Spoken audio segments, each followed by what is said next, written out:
Estamos comunicados con Juan Ignacio Fulponi, él es consultor sobre temas urbanos y de movilidad, economista de UBA y magíster en transporte. ¿Qué tal, Juan Ignacio? Muy buenos días. Brenda Brecher y Nacho Bueno, te saludamos. Hola Nacho, hola Brenda, un gusto estar acá con ustedes. Son muchos títulos, ¿los dije bien? Sí, sí. No, está bien. Está bien, Has está pasado tiempo estudiando y dedicándole tiempo, así que me parecía bien nombrarlo bien. Juan Ignacio, ¿qué es lo que debiéramos ver de estos números? ¿Qué nos debiera llamar la atención? ¿Hubo demográficamente algún cambio sustancial para poder leer la actualidad de la Argentina? Sí, mira, básicamente lo que hablaban recién, que me parecía muy importante, que primero responder un poco para qué sirve, ¿no? Esto y para qué se hace, para qué cada 10 o 12 años nos censan y nos encuestan. Es un instrumento básico para generar políticas públicas, ¿no? Es tener el diagnóstico preciso de cuántos somos para ver cómo se distribuye presupuesto, cómo se distribuyen, no sé, obras públicas, un montón de cuestiones realmente muy importantes para la vida de todos los argentinos, ¿no? Y por eso es fundamental que los censos intenten representar con la mayor exactitud posible lo que es la realidad. Nosotros veníamos de un censo en 2010 que en un primer momento no fue cuestionado, o sea, se publicó y los datos eran los que existían. Y hablando de las polémicas también, que es la pregunta que me estabas haciendo, a partir de ciertos años, por ejemplo, desde el 2016, cuando cambiaron las autoridades del INDEC y bueno, lo que ya sabemos, ¿no? Que incluso estuvo el organismo 6 o 7 meses sin publicar las estadísticas más fuertes, como las de inflación o desempleo, porque había ciertos baches metodológicos, por así decirlo. También en ese momento se empezó a... en ese momento era como un rumor de que también algo en el censo podría haber estado mal. En ese momento era lo único que se decía, ¿no? No es que se hablaba de una direccionalidad ni de nada, sino que había problemas metodológicos también en el censo 2010. Y a partir de los últimos años, un par de personas, yo creo que salió de Twitter, empezaron a atar cabos un poco, ¿no? Y se empezaron a dar cuenta que había realmente muchos indicadores que, contrastando con los datos del censo, empezaban a dar ciertas incoherencias.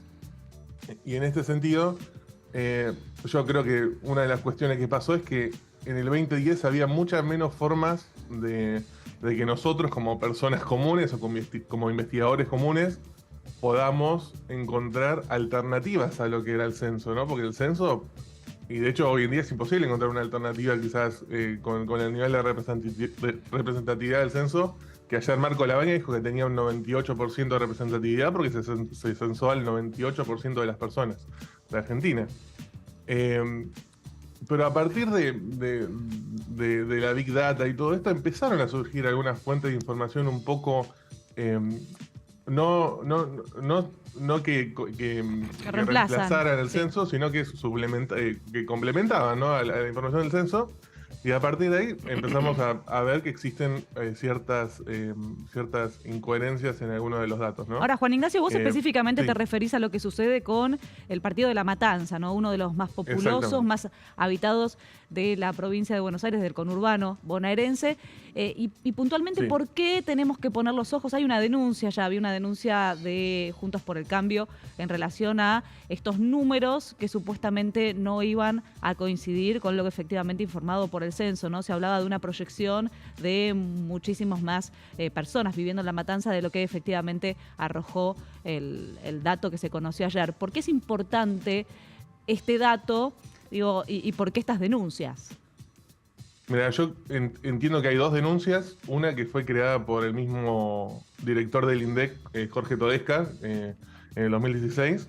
Y después está también la denuncia que hizo Juntos por el Cambio, que se evidencia, lo que se evidencia es que hay una sobreestimación absoluta de la población, específicamente en La Matanza.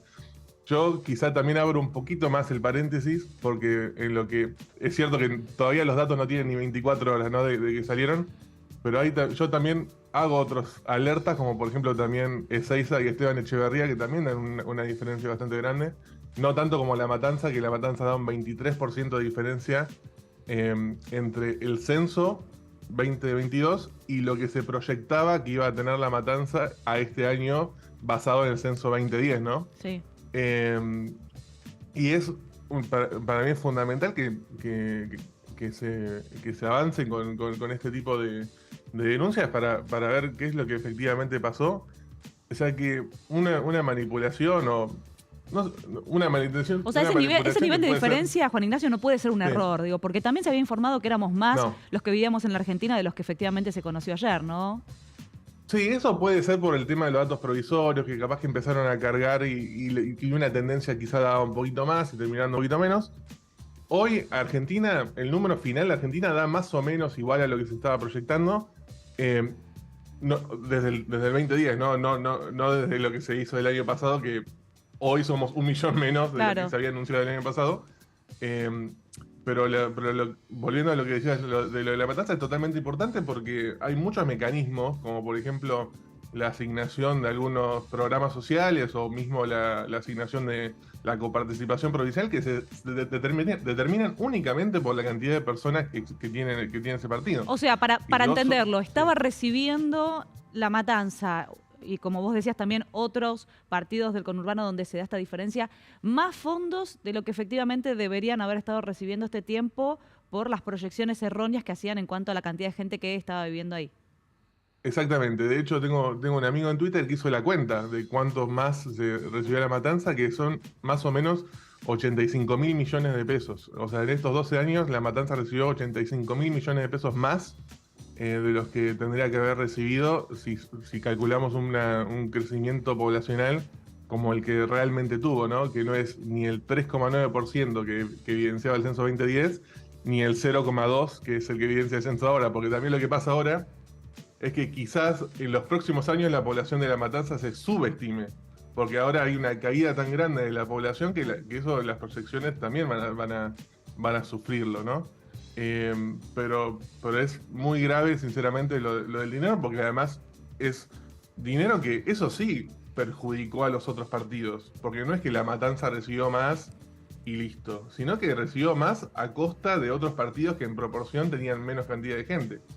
Que, no sé, yo ayer también un poco debatía que mucha gente hablaba de lo del fallo de la Corte y la coparticipación de Cava.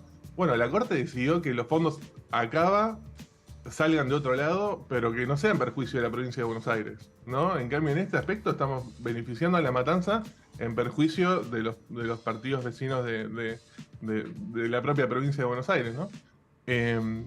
Lo cual para mí es de una gravedad institucional bastante importante, porque además estamos hablando de un dinero que realmente pueda cambiarle la vida a muchas personas dentro de los otros partidos, ¿no? La Matanza, además, recordemos,